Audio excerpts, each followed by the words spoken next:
गरीब बड़ा होशियार था, कहने लगा हजरत आपने किताबों में लिखा है कि पानी की फजूल खर्ची भी नहीं करनी चाहिए, तो खुद आपने 17 लोगों से वजू किया, तो आपने उसको इशारा किया खामोश हो जाओ, राज की बात राज में रहने दो, छोड़ो।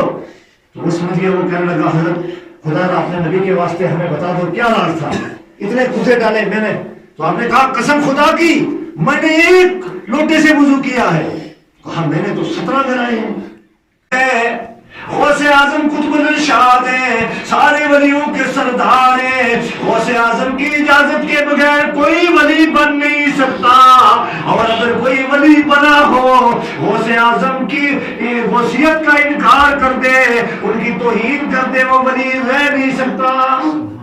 जितने औलिया हैं उन पर जितने इनामात हुए हैं ये गौसे आजम के सदके में हुए हैं, यदि गौसे आजम की मंजूरी होती है तो कोई वली बनता है।